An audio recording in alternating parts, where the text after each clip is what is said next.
Hello, everyone. If you like what I'm doing here, please consider subscribing, liking, and commenting. It would really help the channel out quite a bit. Thank you very much. Well, anyway, I learned the answer to the question, what does a doctor do when a doctor needs a doctor?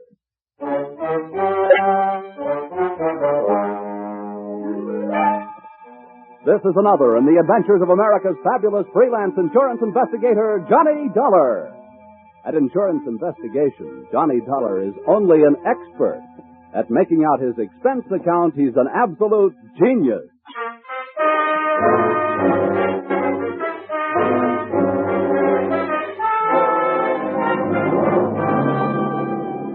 Expense accounts submitted by Special Investigator Johnny Dollar to American Volunteer Liability Insurance Company, Hartford, Connecticut. Attention, Homer Shalley, General Manager. The following is an accounting of my expenditures during my investigation of one of your policyholders, Dr. Otto Schmedlich. Or, an apple a day sent the doctor away. Or, it couldn't have happened to a bigger worm. Expense accounts, item 1. 80 cents cab fare to your office in answer to your call. Tip to driver, $1. Oh, morning, Mr. Dollar. Hiya. Go right in, Mr. Charlie's expecting you. Thanks, sir. Good morning, Dollar. Good morning. Sit down. Thank you. I'm sorry we had that unfortunate altercation over the last expense account you submitted to this office. Oh, that's all Of course, right. it was ridiculous. You're going around tipping cab drivers $1 after a 50-cent trip. Well, you know me, Homer. Just a silly, headstrong, impetuous boy. It was somebody else's money, yes. We've been through all that. What I want to talk to you now is... here it is.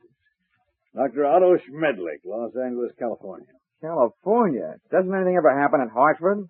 I've been using an airplane seatbelt so much lately, I'm about ready to throw away my suspenders. Dr. Otto Schmedlich.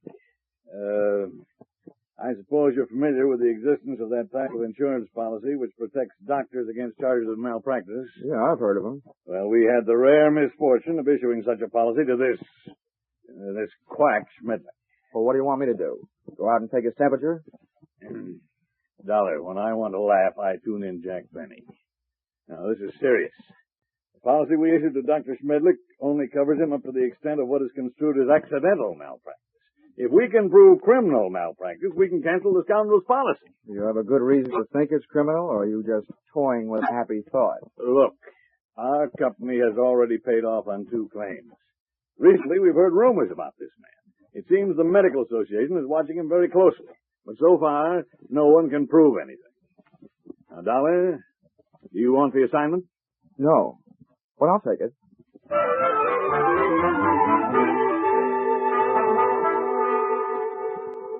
Expense account, item 2, $194.04. Airfare, Hartford to Los Angeles.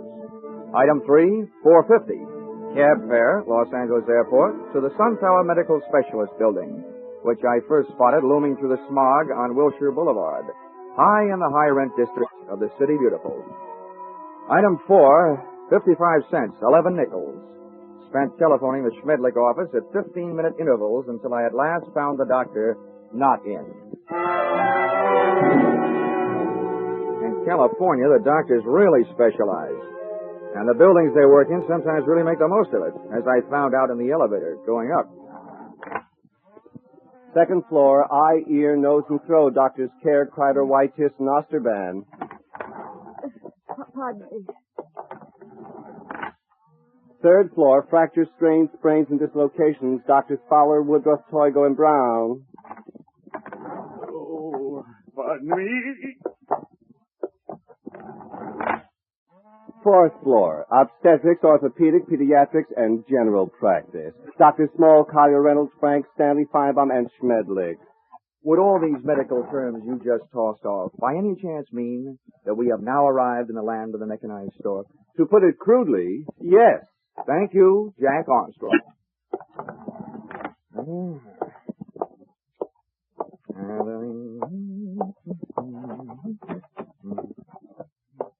Good afternoon. Hello. Dr. Schmedlich in? Well, no, I'm sorry, he isn't. Oh, good. I mean, that's too bad. Just what do you mean? Well, I meant to say that, since the doctor isn't in, I want to talk to you anyway. You're prettier. I should be. I'm a girl. Now, is there something I can help you with?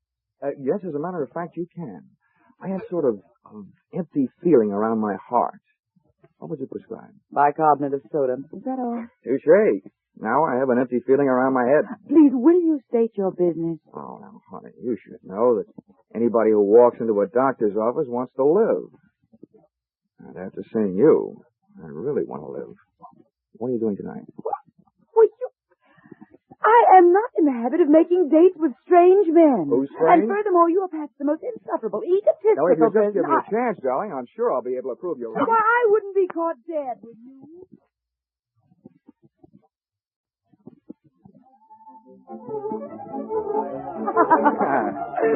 Oh, Johnny, you ain't. You like that, huh? This is the first time I've ever tasted champagne. Good old champagne. The rich people 7-Up.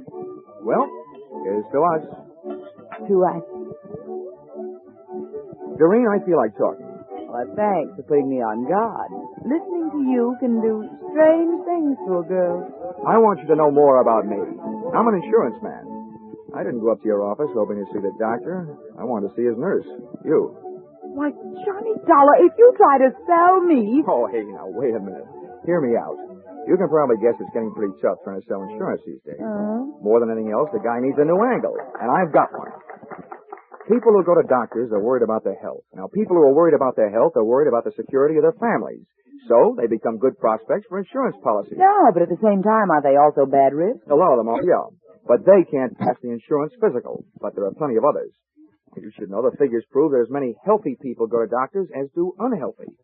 Perhaps the most popular disease in America is hypochondria, and the national headquarters seems to be located right here in Los Angeles. I see.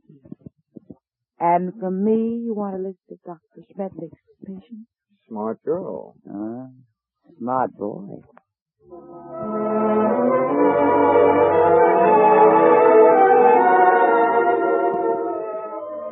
Expense account, item 5, $1.40. Cab fare to Doreen's apartment, where I told the driver to wait. Expense account, same item, part 2, $28. Waiting time, before I took the cab the rest of the way back to my hotel.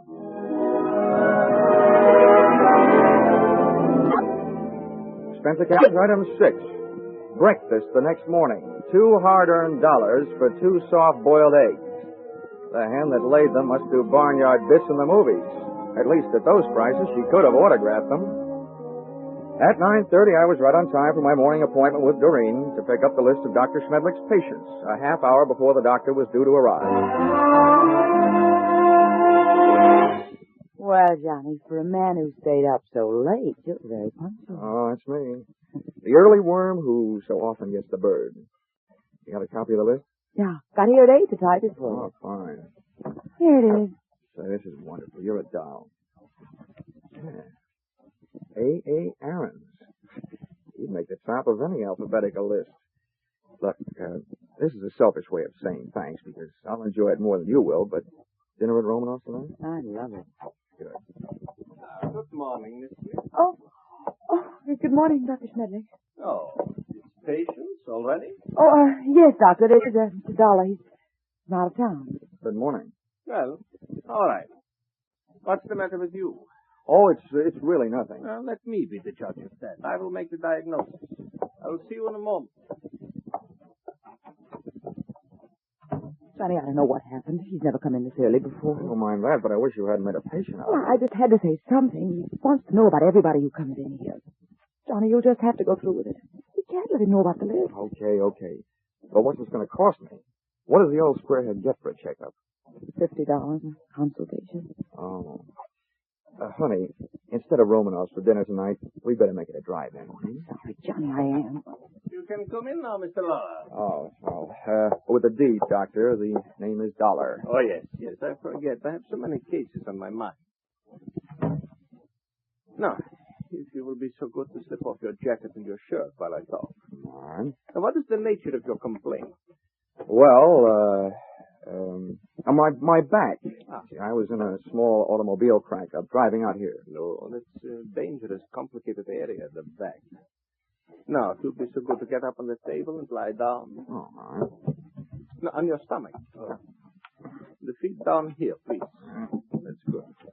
Now, I tap your back. When I reach the painful area, please tell me. Yes, Doctor. Oh. Very well muscled, Mr. Dollar. No bruising. Strange. There it is. Aha. Well, not dangerously near the spine, but very interesting. Here, I think this will help. Oh! At first it felt like a big bee sting about a quarter of the way up my back. Then came the buzzing inside my head. Whatever kind of liquid lullaby the good doctor sunk into my spine, it really rocked me to sleep. I had time to move my head and watch Schmedlich put down the hypodermic, walk across the room to my coat, and take from it the list of his patients, plus my wallet containing my identification. But I didn't give it a second thought. I didn't have time to. For me, the lights went out.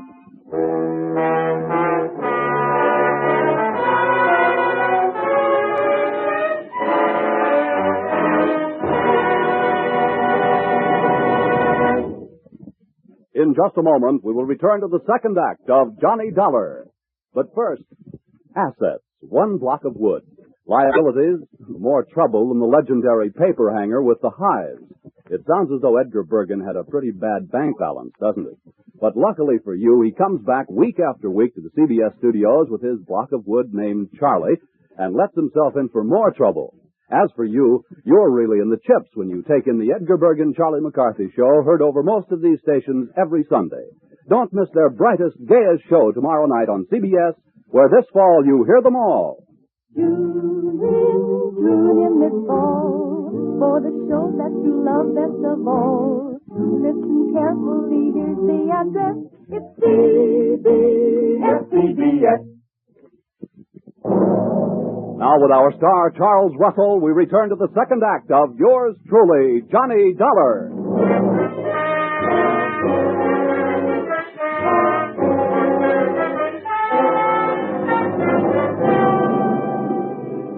In my racket, sleeping on the job isn't always fun, and this was one of those times.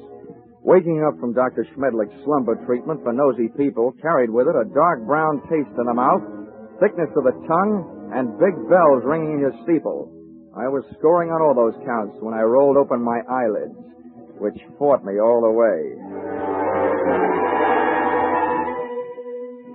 I sat up and found myself on a hard canvas cot in a bare room with soft walls. They were padded. The window wasn't much. What there was of it was barred. So was a tiny opening in the upholstered door. At first, I thought I was going crazy. Then I realized I was in the kind of place where they put people they think have already joined the ranks of the enchanted. It took me only 10 years to make it over to the door before I looked out through the small slit. Hey! Hey, come here, someone! Hey, room service! All right, wait a minute. I'm coming. Hold up your horses. Now listen, mister. The first thing you learn in here is we don't like noise. Makes the other patients nervous. Okay. Where am I? Who are you? I'm your nurse. Oh, sorry I didn't recognize you. I thought nurses were supposed to wear little caps. I got a little cap, but I don't wear it indoors. Hey, listen, you. Don't go making fun of me. You'll be sorry, see? I'm sorry now. How'd I get in here anyway? All I know is this place is for your own good. They say outside you're dangerous. You can depend on it. If I ever get out, I will be. What'd you say? Nothing. You're one of them, all right, talking to yourself. What's your name? Well, it's none of your business, but I'll tell you. I don't like people calling me hey you, so I'll tell you. My name is Foggy. Okay, Foggy. Listen, all I want is a chance to talk to somebody who's in charge. How about it? That's easy. When your time comes, the boss will be here without no asking. You get one visit from the boss every day, just like all the others. When'll that be? Just before supper. So why don't you go back to sleep? That won't be for 4 more hours. Oh, dandy. Who is this boss? What's his name? The boss is not a he. It's a she. And her name is Dr. Doreen Smith. I had 4 hours to think of different ways of calling myself a sucker. At the end of hour number 1, I ran out of fingernails. At the end of hour number 2, I ran out of patience. And the other 2, I spent devising torturous new ways of getting even with a combination that shanghaied me into that fancy 4-walled straitjacket. They had left me only one move to make. It was out.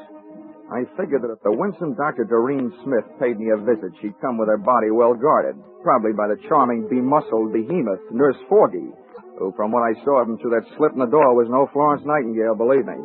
For him, I needed a club. I didn't have much to work with. The iron and canvas cot was heavily bolted to the floor, as was the only other piece of furniture in the room, a small but sturdy table. Took off one of my shoes, ripped the heel off in an angle of the cot, and looked lovingly at the shiny little nail points gleaming back at me from a solid piece of leather in the palm of my hand. I put it to work, ripping a 4-foot square of canvas out of the cot. Then I put both of my shoes into the center of the square, picked up the corners, tied them together close to the weight, gave it a heft, feeling that I now had at least the start of a weapon. Hey, you. Here we are. I suppose you think that's good news. Hey, say, Dr. Smith, he's still groggy from that blow. Don't trust him. Grab his arms when you go in and hold on. Now go ahead, I'll follow.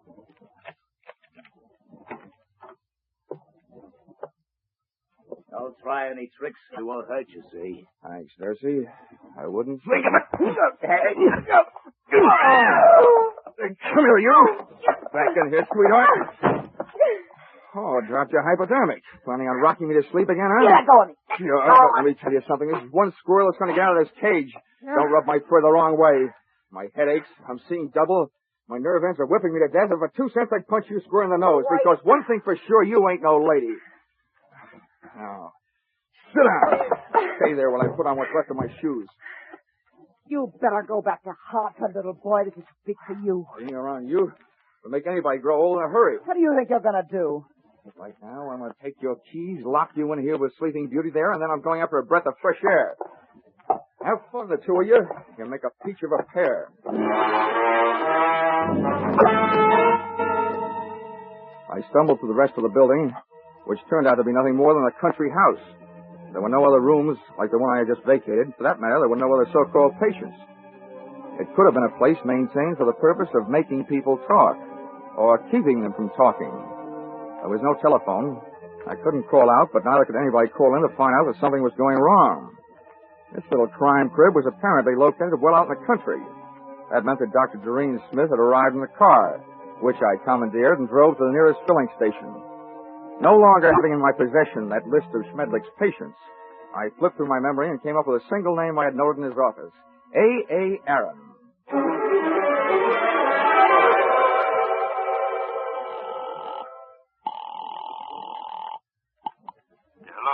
Hello, is Mr. A. Aaron in, please? This is Aaron speaking. Oh, good. Mr. Aaron, I'm representing a group of West Coast druggist. I'm making a survey. Where do you have your prescriptions filled? It is at the Enjoy Pharmacy on Beverly Boulevard. Oh, I see. One more question, Mr. Aaron. I know that in many cases people go to the pharmacist recommended by a doctor. Is this the case with you? Yes, that is right. Well, thank you, Mr. A. Aaron.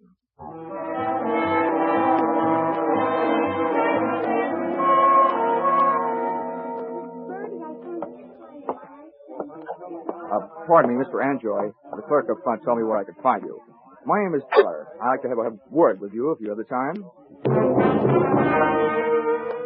On the basis of ethics, the state of California should have picked up a gentleman's pharmaceutical license and issued him a barber's permit.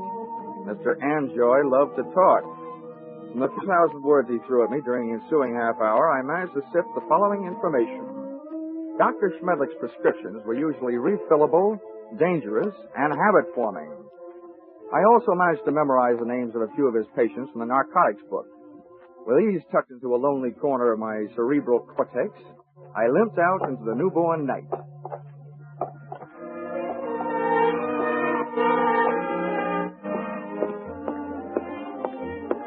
Expense account item 7, 50 cents. Having the missing heel on my shoe replaced by late working cobbler.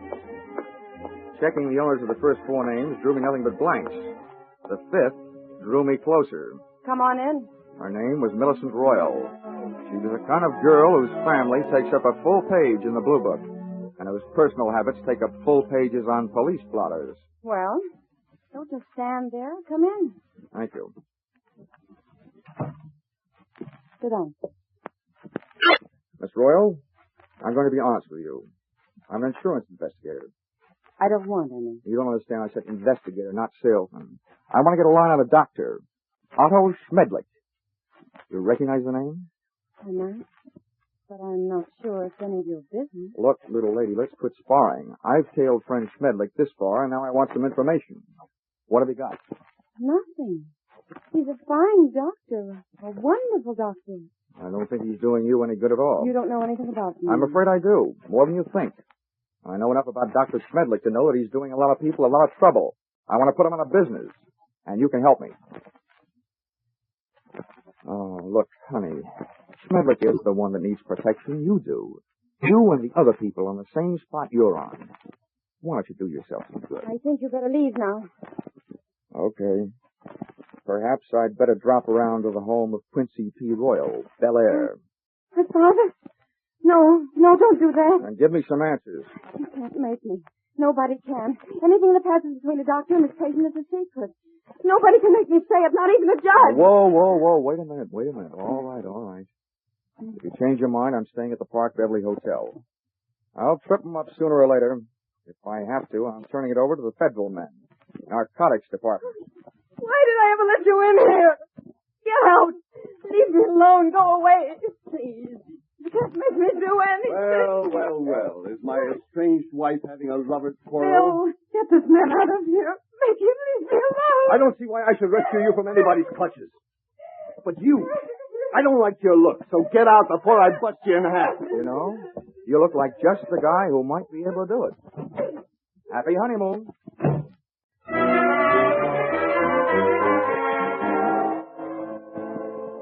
My hangover from Dr. Schmedlich's health cure hit me again as I hit the street. What I needed was a hot shower and a cold drink. After the water hit me in the face, and a trifle of the same hit the scotch in my glass, I sat down in the big easy chair in my room, posing for a picture. Johnny Dollar, lonesomest man in town. I was mixed up in something mighty big and mighty wrong, but something I couldn't as yet put a finger on. Up until then, I had to go on with ability, experience, and instinct, all unacceptable to the police as evidence. I asked myself why I hadn't called the law and told them about my party with the lady doctor and the man nurse. Then I answered myself that if I did, I'd probably be the one charged with assault, battery, and whatever else they wanted to trump up. Again, it would only be my word against that of an established medical man and his doctor-type nurse. So I decided to leave Doreen and her monster-type nurse where they were until I could turn them over to the cops. 4 drinks later, I was beginning to realize that those kind of troubles don't drown easily. And then the phone rang. Yeah? Dollar? Yes, Mrs. Dollar. This is Millicent Royal. I want you to come over right away. Right away. Wait a minute. What's the matter? I changed my mind. I'll tell you everything. Anything you want to know. Now, listen, Millicent, take the advice of an old hand at this sort of thing. If you want to help, tell me now, over the phone. No. Can't trust telephones. Somebody's always listening. Oh, listen to me. It never fails, Miss Royal. You're playing around with the kind of suspense they like to put into movie scripts. The dame calls with some hot information she's afraid to spill over the phone. Then when the investigator gets there, she's dead. Hurry. Goodbye.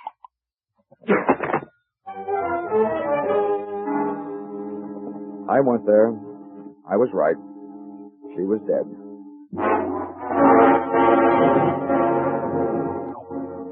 That gave me 2 people to go looking for. I didn't know where her estranged husband Bill lived, so I went to work on the doctor. His all-night telephone exchange gave me the information that he had called in just before leaving the hospital on his way to the office and could be reached there in 20 minutes. I was apparently closer than he was, so I walked over to the building and up to the 4th floor. There were lights on in the Schmedlich office, so I walked in. What do you want? I came here to see the doctor, Bill, but I was going to get around to you eventually. I just came from your wife's apartment. So did I. That's what I mean. You've got some talking to do. I know who you are, but don't go getting any ideas. I didn't kill her. I loved her. It didn't sound like love when I met you in the apartment. We made up right after you left. I went out to get her something from the drugstore. When I came back, she was dead. That's what I'm doing here. I'm waiting here to kill the man who did it. How do you know it was Schmedlich? Because after you left her apartment, she called the doctor and told him if he didn't stop shaking her down, she was going to tell you the whole story. And he threatened her, and she called me. What was the grounds for blackmail? Narcotics? That's right. He got started on her during a long illness she had. After she was well, but still needed the drug, he told her he'd see that her family heard about it. She didn't pay him off. Nice guy. He wrecked us, wrecked our marriage, made a victim of her. And she wasn't the only one. There were others. He made drug addicts out of them and then threatened to blackmail them if they didn't pay off. And you prove all this? I can't prove it. Nobody can. The cops, the medical association, they tried, but Schmedlich is clever. Too clever. When I blast that monster out of the world, I'll be curing it of a big sickness. Now, hey, take it easy. Look, I know how you feel, but you haven't got the right answer. Why don't you let me take over? Stay out of it, Dollar. I never belonged to any Boy Scout troops. I'm not joining now. You know what they say, an apple a day. Well, I've got one here for the doctor. You see this? It's left over from Guadalcanal. Sure do see it. A pineapple. Army type. Hand grenade. Well, I'm going to feed it to him. Oh, Bill, now look, I know you're upset, but don't forget, those things were designed to take care of more than one man. Have you thought of that? I've thought about it a lot, and it still all adds up. I haven't got a thing left to live for it. Hey. That's him. Bill, you're off your rocker. Don't do it. Give me that thing. Shut up. Stand away. What are you two doing here? Come and get it, Schmedlich! A bomb! Before the grenade could explode, I did. With one foot, I kicked Bill middle in the shin bone. With a pin pulled, I only had about 5 seconds. I took 2 steps, and with the other foot, I kicked the grenade out to the corridor, then I hit the floor.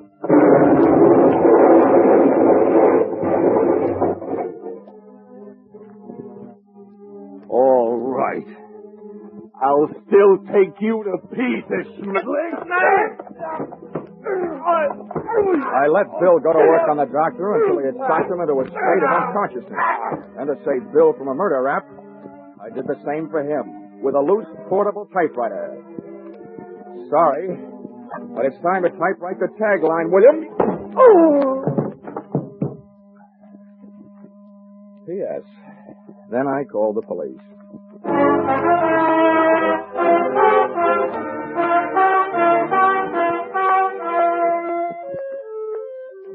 Expense account, item 8. $50, airplane rental, Burnsley Charter Service for a flight to Palm Springs. Item 9, $62. Dinner at the Dunes, party of 3. Included in said party, me and Haig and Haig. Expense account, item 9, airfare Palm Springs to Los Angeles to Hartford, $244.04. Expense account, total, $1,211.69. All that's for getting rid of a doctor.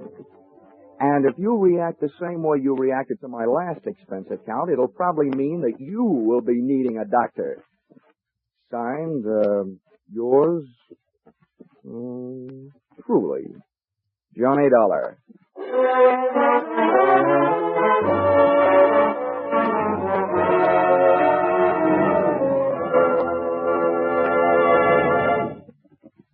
Yours truly, Johnny Dollar, is produced and directed by Gordon T. Hughes and stars Charles Russell. Script by Paul Dudley and Gil Dowd. Featured in the cast were Willard Waterman, Betty Lou Gerson, Larry Dobkin, Paul Dubov, Georgia Ellis, and Edmund McDonald. The special music is written and conducted by Wilbur Hatch.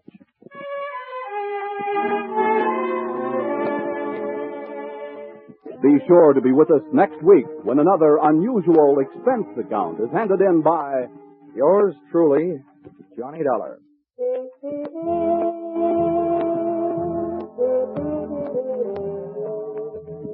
Stay tuned for Vaughn Monroe and his Caravan, which follows immediately over most of these same stations. Paul Masterson speaking. This is CBS, the Columbia Broadcasting System.